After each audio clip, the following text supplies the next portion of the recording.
TMC के गुंडों पर योगी के सिंघम ने ऐसा लठ बजाया कि बंगाल से लेकर बांग्लादेश तक हड़कंप मच गया। जिन लोगों ने देश के संविधान को तार तार करने की कसम खा रखी है, जो देश तोड़क तत्व खुलेआम धमकी देकर इस देश के सामाजिक ताने बाने को छिन्न भिन्न करना चाहते हैं, भाड़े के टट्टुओं को सड़कों पर उतारकर बवाल करवाते हैं, सत्ता में बने रहने के लिए ड्रामेबाजी करते हैं, नौटंकी करते हैं, उनके जीवन पर पहचान का संकट खड़ा हो गया है। योगी ने कहा था, आने दीजिए डबल इंजन सरकार, यूपी की तरह माफियाओं की छाती पर बंगाल में भी बुलडोजर चलेगा। बंगाल चुनाव के नतीजों से पहले ही उपद्रवियों पर योगी वाले स्टाइल में कार्रवाई शुरू हो गई है। हमको काट डालेगा, मार डालेगा, हमको घर से निकाल दिया गया था। ये जो आदमी है ना, ये तृणमूल करता है, इसको भी मारा, ठीक है, क्योंकि वो हिंदू है।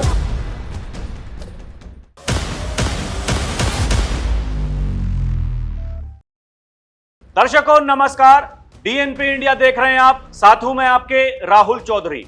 उत्तर प्रदेश के मुख्यमंत्री योगी आदित्यनाथ ये कहते हैं, कुछ भी करना लेकिन कानून को अपने हाथ में लेने का दुस्साहस मत करना। दर्शकों, नतीजे 4 मई को आएंगे। बड़ी संभावनाएं हैं, भारतीय जनता पार्टी की सरकार बनने जा रही है बंगाल में। और दर्शकों, ये केवल बंगाल में, इस देश में ही नहीं बल्कि वहां बांग्लादेश, दर्शकों वहां तक हड़कंप मच गया है। वहां का एक सांसद ये कह रहा है वहां भारतीय जनता पार्टी की सरकार आ जाएगी, उसके बाद में जो घुसपैठिए यहां से गए हैं बंगाल में, उनको वहां से खदेड़ा जाएगा। आने वाले समय में बांग्लादेश में भी त्राहिमाम मचना तय है। दर्शकों, आज जो 15 बूथों पर दोबारा चुनाव हुआ, जहां 29 तारीख को गड़बड़ी पाई गई थी, तो चुनाव आयोग ने कहा कि दोबारा से चुनाव होगा उन 15 बूथों पर। दर्शकों, ये वही इलाका है जहां योगी के सिंघम को भेजा गया है ऑब्जर्वर बना करके। आप देखिए, अगर योगी के सिंघम वहां पर ना गए होते तो अब की बार भी पहले की तरह उस इलाके में वही होता जो हर बार होता आया है। इन लोगों ने भरपूर प्रयास किए योगी के सिंघम को वापस उत्तर प्रदेश भेजने के लिए, इन लोगों ने भरपूर प्रयास किए उनको हटवाने के लिए। लेकिन दर्शकों, इस देश में एक बड़ा बुद्धिजीवी वर्ग ऐसा है जो दिन रात योगी को हरवाने या फिर हटवाने का ख्वाब देखता है, सपना देखता है, लेकिन उनका सपना हर बार धरा का धरा रह जाता है। ठीक वैसे ही योगी के सिंघम को जो हटवाने चले थे, दर्शकों उनके सपने चकनाचूर हो गए, मिट्टी में मिल गए, क्योंकि योगी के सिंघम वहां वही काम कर रहे हैं जिसके लिए उनको भेजा गया था। टीएमसी के गुंडे, दर्शकों आज भी उन्होंने मतदान के दौरान वहां के जो स्थानीय लोग हैं, जो सनातनी हैं, उनको डराने की कोशिश की। लेकिन यही होता है जब सामने से कुछ दिखाई दे रहा होता है, ये इच्छा शक्ति की बात होती है। दर्शकों, वहां के सनातनी सड़कों पर उतर गए और कहने लगे ये टीएमसी के गुंडे हमें परेशान कर रहे हैं। इतना साहस आज जो देखने को मिला है, ये वाकई काबिले तारीफ है। उनकी जितनी तारीफ की जाए उतनी कम है। और ये सब इसलिए मुमकिन हो पाया क्योंकि वहां पर सेंट्रल आर्म्ड पुलिस फोर्सेस और योगी के सिंघम जैसे अधिकारी मौजूद हैं। दर्शकों, अगर वो ना होते तो फिर से उनको डराया जाता, वो डर के अपने घरों में बैठ जाते, घरों से बाहर ना निकल पाते। लेकिन वो निकले हैं, वो भीड़ आपको दिखाई दे रही है। दर्शकों, जिस तरीके से लोगों ने आज उनकी धमकियों को चैलेंज करते हुए खुलेआम उनको चेतावनी दी, अगर ऐसा करोगे तो फिर हम भी चुप नहीं बैठेंगे। दर्शकों, ये जो साहस है, ये दिखाता है जब योगी आदित्यनाथ बंगाल की धरती पर जाकर के ये कहते हैं इस धरती को काबा और मदीना की धरती नहीं बनने देना है।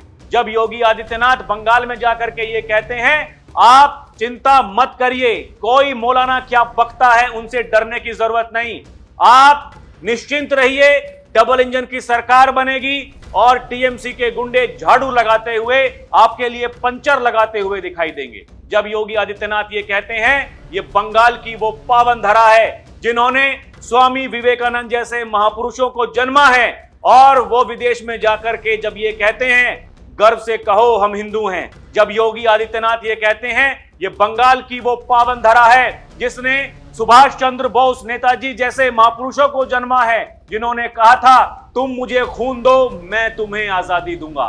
दर्शकों, यही तो योगी आदित्यनाथ ने, देश के प्रधानमंत्री ने, गृह मंत्री अमित शाह ने अब की बार बंगाल में जाकर के कहा। उन्होंने कहा याद कीजिए नेताजी सुभाष चंद्र बोस के वो शब्द और उनको अपने जहन में उतार लीजिए। वहां की जनता ने तय कर लिया, ठीक है हम आपको देंगे खून, लेकिन आप हमें आजादी दिलवाओ इन टीएमसी के गुंडों से। दर्शकों, ये जो धमकियां दे रहे थे, आप देखिए ना, खुलेआम धमकियां, ये कर देंगे वो कर देंगे। 4 तारीख के बाद में अमित शाह में अगर हिम्मत है यहां रह करके दिखा देना, योगी के सिंघम को घसीट कर उत्तर प्रदेश से बंगाल लेकर के आएंगे। ये सब के सब दर्शकों शांत खामोश, हाई कोर्ट से लेकर के सुप्रीम कोर्ट तक इनको सबने लताड़ दिया। दर्शकों, सबने जनता के बीच जाकर के मुंह दिखाने का समय इनके पास में नहीं है। दर्शकों, इनका मुंह ऐसा हो गया है। अभी तो आप देखिएगा, 4 तारीख आने दीजिए, उसके बाद में जिस तरीके से जो एग्जिट पोल्स बता रहे हैं, अगर वो एग्जैक्ट पोल आ जाते हैं तो ये बवाल तो काटेंगे, इतना तय है। लेकिन बाबा के सिंघम, हमारी सेंट्रल आर्म्ड पुलिस फोर्सेस, उनका ऐसे ही इलाज करेंगे दर्शकों जैसा उनका इलाज हो रहा है। ये वही सीट है जहां से वो जो गुंडा है टीएमसी का जहांगीर खान उम्मीदवार है, धमकी देता है अगर तुम सिंघम हो तो मैं पुष्पा हूं। ये ऐसे ऐसे कलाकार दर्शकों, इनका क्या होगा, यही बड़ी बात है। 4 तारीख के बाद में आप देखें ना, ये जो रीपोलिंग के दौरान फलता में बवाल, उसी फलता सीट पर टीएमसी कार्यकर्ताओं पर धमकी देने का आरोप, इस पर दर्शकों लगातार खबरें आ रही हैं। लगातार यह बताया जा रहा है कि जो वहां लोग हैं उन्होंने विरोध किया। आप तस्वीरों में देख सकते हैं दर्शकों, यही मीडिया रिपोर्ट्स में छपा हुआ है। फलता में रीपोलिंग की मांग को लेकर बवाल, केंद्रीय बल वहां तैनात किए गए हैं। और देखिए, यही बताया जा रहा है दर्शकों, पश्चिम बंगाल में 15 बूथों पर वोटिंग के दौरान बवाल, आमने सामने आए टीएमसी के और बीजेपी के कार्यकर्ता।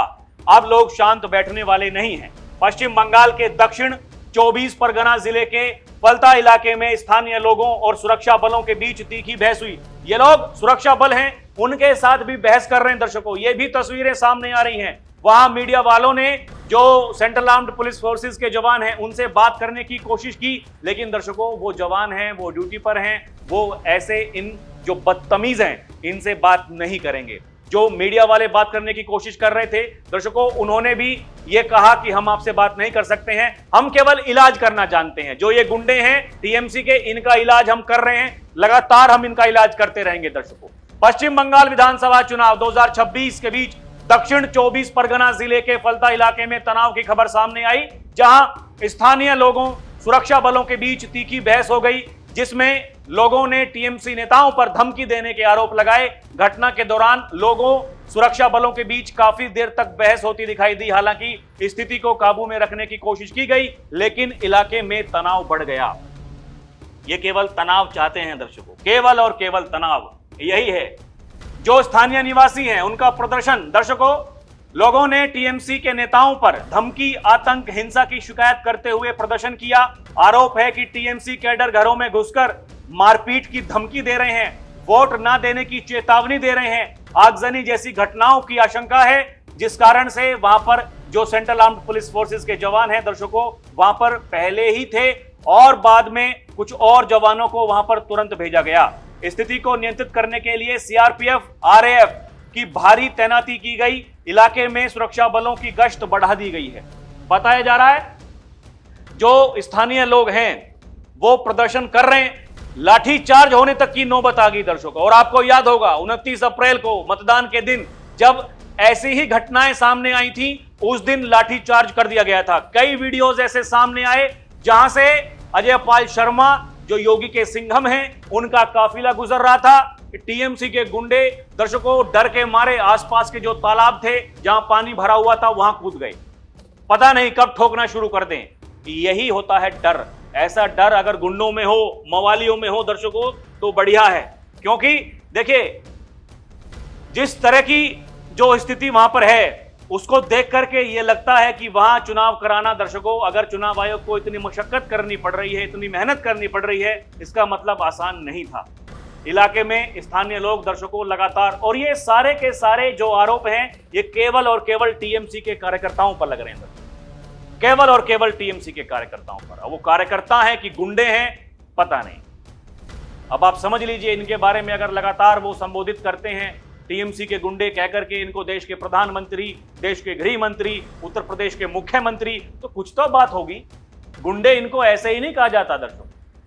यही अलग अलग बताया जा रहा है दर्शकों, टीवी डिबेट्स उस पर चल रही हैं, बुद्धिजीवी वहां पर बैठे हैं, वो ये कह रहे हैं कि इसीलिए लोग कह रहे थे कि पहले वहां पर राष्ट्रपति शासन लगाओ, उसके बाद में वहां चुनाव करवाओ। कुछ लोगों को यह लगता है कि अगर ऐसा कर देंगे तो भैया मोदी को, वैसे ही लोग कहते हैं मोदी हिटलर है, अमित शाह को, दर्शकों, उनका सांसद कल्याण बनर्जी खुलेआम गुंडा बता रहा है। अमित शाह सबसे बड़ा गुंडा है। अरे तुम क्या कर रहे हो भैया? अमित शाह क्या करे? ये जो दर्शकों देखिए ना, ये बाहरी बताते हैं, कहते हैं कि वो गुजराती हैं, कोई दिल्ली से आया है, कोई असम से आया है, कोई उत्तर प्रदेश से आया है, कोई गुजरात से आया है यहां चुनाव प्रचार करने के लिए। ये इस देश को देश मानते ही नहीं है। जो नारा है जय बांग्ला, बताते हैं कि ये नारा वो बांग्लादेश के जो लोग हैं वो दिया करते थे अपनी आजादी के लिए।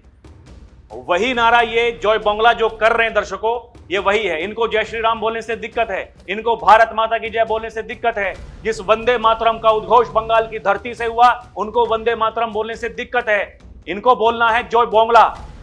आप समझिए, ये क्या एक और बांग्लादेश चाहते हैं? बांग्लादेश वाले ऐसे ही परेशान नहीं है दर्शकों कि अगर भारतीय जनता पार्टी की सरकार बन गई तो फिर क्या होगा। ये जाएंगे दर्शकों घुसपैठिए। देश के गृह मंत्री अगर कह रहे हैं कि बचेंगे नहीं, घुसपैठियों को छोड़ेंगे नहीं। उत्तर प्रदेश के मुख्यमंत्री योगी आदित्यनाथ अगर सदन में खड़े होकर के ये कहते हैं विधानसभा में, जब इनको घसीट कर यहां से निकालेंगे तो इनके लिए चिल्लाना मत। समाजवादी पार्टी वाले जिस तरीके से नाटक करते हैं ना दर्शकों, कहा था योगी आदित्यनाथ ने विधानसभा में खड़े होकर के, इनको निकालेंगे, सबको चुन चुन कर बाहर निकालेंगे। उस समय इनके लिए सड़कों पर उतरकर छाती मत पीटना, चिल्लाना मत। योगी तो ये कहते हैं दर्शकों, छोड़ूंगा तो नहीं, कोई भी होगा छोड़ूंगा तो नहीं। लोग ये कह रहे हैं दर्शकों, ये नक्सलवादी एरिया में भी ऐसा नहीं होता होगा जैसे साउथ 24 परगना में हो रहा है। टीएमसी की धमकियों के कारण सैकड़ों की संख्या में लोग सुरक्षा मांग रहे हैं। अब समझ जाइए, ममता दीदी को काउंटिंग के दिन अपनी लोकल पुलिस वहां क्यों चाहिए, केंद्रीय सुरक्षा बल क्यों नहीं चाहिए। बंगाल में चुनाव नहीं, महाभारत लड़ा गया है, जीत धर्म की ही होनी चाहिए। लोग ये कह रहे हैं दर्शकों। लोग ये भी कह रहे हैं टीएमसी के खिलाफ एक और गंभीर आरोप वहां की जो लोकल स्थानीय जनता है वो लगा रही है। उनका कहना है कि उनके गांव का प्रधान लोगों ने नहीं, टीएमसी पार्टी ने चुना है। उनका कहना है उसके बाद वो प्रशासन के साथ मिलकर पार्टी के लिए काम करता है, वो ही सारी खबरें ऊपर देता है कि कौन किसको वोट देता है। ये है संविधान बंगाल का।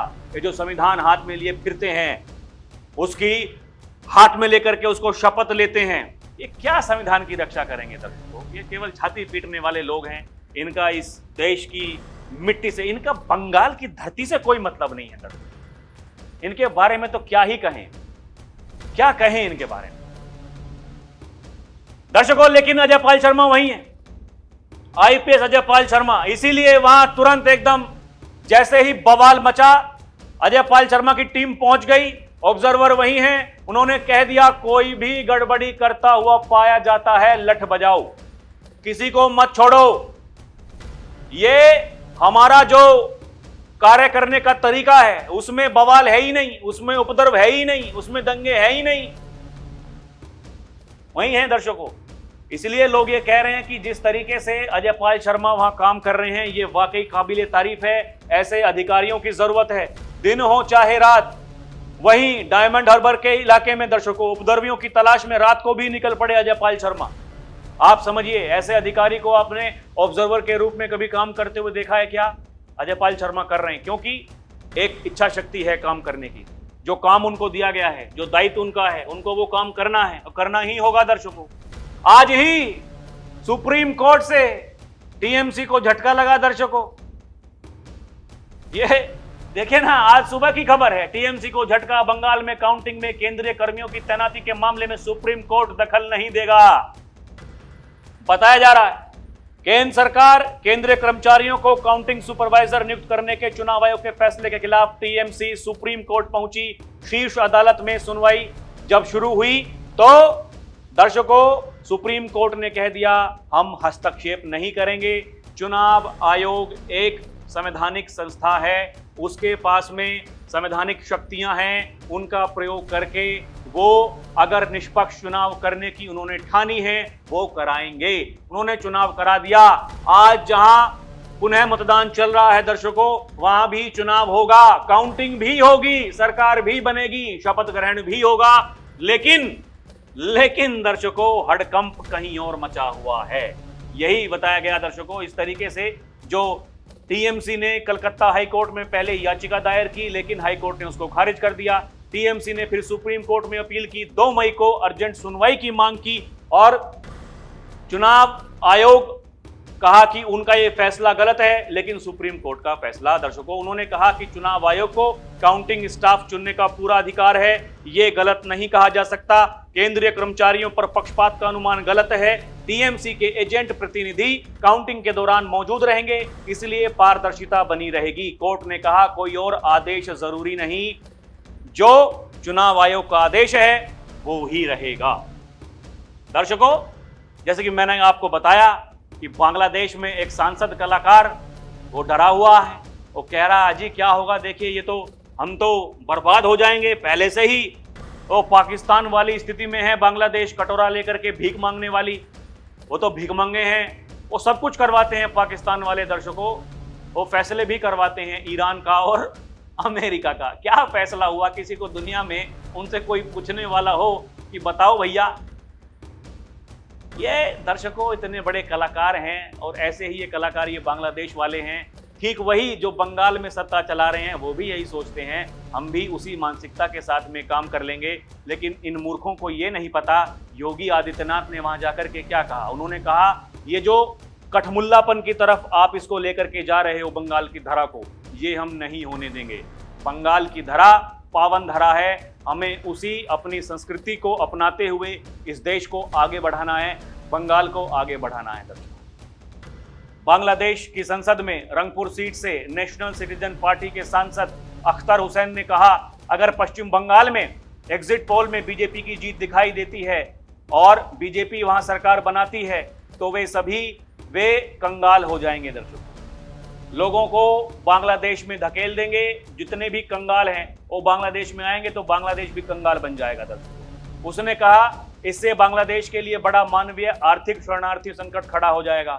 उन्होंने इसे ढाका के लिए टेंशन की बात बताया है। दर्शकों अभी देखिए क्या होगा क्या नहीं होगा, ये अपने आप में समय है। टीएमसी पार्टी वाले तो अभी भी यही कह रहे हैं हमारी सरकार बनेगी 4 तारीख के बाद में हम बदला लेंगे।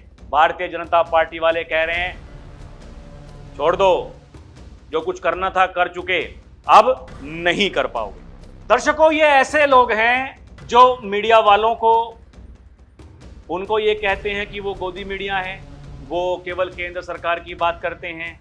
जो बुद्धिजीवी वर्ग है इस देश का जो सही सोचता है ये उनको बेवकूफ बताते हैं। जो इनकी तरह सोचते हैं वही दिमाग जिनके पास में है ये उनको बहुत महान बताते हैं। दर्शकों इसीलिए आप किसकी बात पर भरोसा करोगे? जो वहां की स्थानीय जनता है कम से कम उनकी बातों पर तो भरोसा करना चाहिए। वो लोग जो सड़कों पर उतरकर खुलेआम ये बता रहे हैं कि जो हमारे गांव का प्रधान है वो गांव का प्रधान ही टीएमसी पार्टी ने बनाया है, जनता जनार्दन ने चुना ही नहीं। इसीलिए दर्शकों ये बार बार जो सत्ता में आ रहे थे गांव के प्रधान को सब कुछ पता है कौन किसको वोट देगा किसको वोट नहीं देगा। जो टीएमसी को वोट देने वाले हैं वो घरों से निकलते हैं जाकर के वोट देते हैं, जो बीजेपी को वोट देने वाले हैं उनके घरों के दरवाजे बंद कर दिए जाते हैं, उनके वोट अपने हिसाब से डाल दिए जाते हैं। यही तो होता है बंगाल में, यही वहां की जनता बता रही है। आज भी हमको डराया जा रहा है। सुनिए दर्शकों उन्हीं की ज़बानी सुनिए। हमको काट डालेगा मार डालेगा, हमको घर से निकाल दिया गया था। इसराफिल चौकदार है, इसराफिल चौकदार हमका प्रधान है। धमकी किसने दिया? हमको नहीं, हमारे ग्रामवासी को। जो तृणमूल किया उसको भी मारा, जो नहीं किया उसको भी मारा और बोला बच्चे लोगों को काट के फेंक देंगे। इसलिए मारा कि आप लोगों ने टीएमसी को वोट नहीं दिया। हाँ इसलिए मारा। प्लस ये जो आदमी है ना ये तृणमूल करता है, इसको भी मारा, ठीक है, क्योंकि वो हिंदू है। दूसरा तरफ लड़कियों को धमकी दे रहे हैं जो रात में रेप कर देंगे। दर्शकों, उत्तर प्रदेश के मुख्यमंत्री योगी आदित्यनाथ ये कहते हैं, लोकतंत्र में देश की जनता जनार्दन का विश्वास जिसके साथ में है उसको हराने वाला कोई नहीं। आप डराकर लोगों को कब तक रख सकते हैं? देखिए, समय है, इस समय का पहिया ये घूमता जरूर है। दर्शकों, आज आपका समय है, कल को किसी और का आएगा। आपने जो कुछ करना था, कलाकारी आप कर चुके। ममता दीदी वो नेता हैं दर्शकों। ममता दीदी देखिए, वो कांग्रेस पार्टी में थी, कांग्रेस पहले यूथ कांग्रेस में थी। उस समय उन्होंने जिस तरीके से अपने आप को उग्र नेता के रूप में उभारा, वो धीरे धीरे बड़ी नेता बनती चली गई दर्शकों। उसके बाद में अपनी पार्टी बना ली, अपनी पार्टी बनाई कांग्रेस पार्टी से निकल करके। उसके बाद में एनडीए से गठबंधन किया। उस समय ममता बनर्जी ये कहती थी कि जो भारतीय जनता पार्टी है और जो हमारी तृणमूल कांग्रेस है, उनकी विचारधारा एक है, हमें एक साथ में काम करना है। लेकिन जैसे ही दर्शकों एनडीए का शासन हटा, यूपीए का आया, ममता दीदी यूपीए में जाकर के दर्शकों मंत्री बन गई। ये कलाकारी तो देखिए आप। क्यों? क्योंकि ममता दीदी को वामपंथियों से लड़ना था, क्योंकि ममता दीदी को यह पता था आप अकेले बिना केंद्र की मदद से वामपंथियों से नहीं लड़ सकती हैं। ममता दीदी वामपंथियों से लड़ी, सत्ता में आई, उसके बाद में कांग्रेस से भी अलग हो गई दर्शकों, उनसे भी गठबंधन तोड़ दिया। 2024 के लोकसभा चुनाव में यह भानुमति का कुनबा पूरा एक था दर्शकों, सभी पार्टियां एक हो गई, लेकिन कांग्रेस का और टीएमसी का गठबंधन नहीं था। अभी 10 दिनों पहले सरकार एक बिल लेकर के आई, महिला आरक्षण बिल संशोधन, उसमें करके ये सारे के सारे एक हो गए। लेकिन बंगाल में कांग्रेस ने, टीएमसी ने अलग अलग चुनाव लड़ा। आप इनकी जो सोच है उस सोच को पहचाने, इन चेहरों को पहचानो। और दर्शकों, आपको क्या नजर आता है हमें कमेंट करके बताएं। अभी के लिए इतना ही।